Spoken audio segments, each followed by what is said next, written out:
প্রথমেই বসিয়ে ফেললাম একটা পাইপেনটার তেলটা গরম হওয়ার সাথে সাথে দিয়ে দিব আলু দেওয়ার পরে দিয়ে দিব লবণ আর হলুদ দেওয়ার পরেই ভালো করে নেড়েচেড়ে মিশাতে হবে।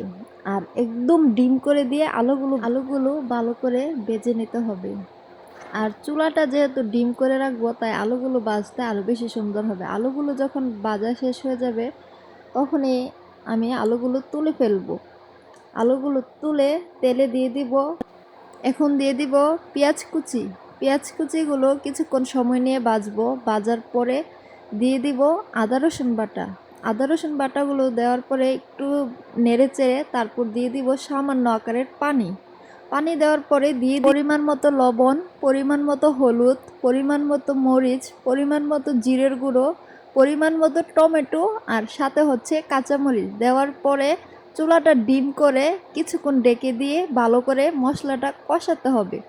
মশলাটা যখন একদম কষে তেল বের হয়ে যাবে সাথে সাথে দিয়ে দিব মুরগিগুলো আমি আগেই ভেজে রেখেছিলাম। তারপর মুরগিগুলো দিয়ে একদম নেড়েচেড়ে ভালো করে কষাতে হবে কিছুক্ষণ সময় নিয়ে, কারণ অনেকক্ষণ সময় নিয়ে মুরগিটা কষালে মাংসের ভিতরে মশলা ঢুকে। তারপর দিয়ে দিব আলুগুলো ভালো করে নেড়েচেড়ে কিছুক্ষণ ডেকে রাখবো। যাই হোক, এখন বলি আমি তো আর কখনো আগে ভিডিও বানাইনি, এখানে রুমে একা বন্দি হয়ে থাকি সারাক্ষণ, তাই ভাবলাম একটা দুইটা ভিডিও আপলোড করি। যদি আপনারা পছন্দ করেন তাহলে সবসময় ভিডিও করবো আর কি।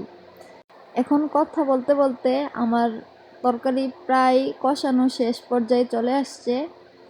এখন একটু ভালো করে নাড়াচাড়া দিয়ে দিব তরকারিতে পরিমাণ মতো ঝোল দেওয়ার পর আবার ডেকে দিব। ডেকে দেওয়ার কিছুক্ষণ পরে একবার নাড়াচাড়া দিয়ে দিব। নাড়া দেওয়ার পর একটু লবণটা দেখবো যে লবণ ঠিক আছে কিনা। লবণ দেখার পর লবণ দেখলাম ঠিক আছে, তারপর আমার তরকারি রান্না শেষ। সুন্দর সুন্দর ভিডিও দেখতে চাইলে অবশ্যই কমেন্ট করবেন।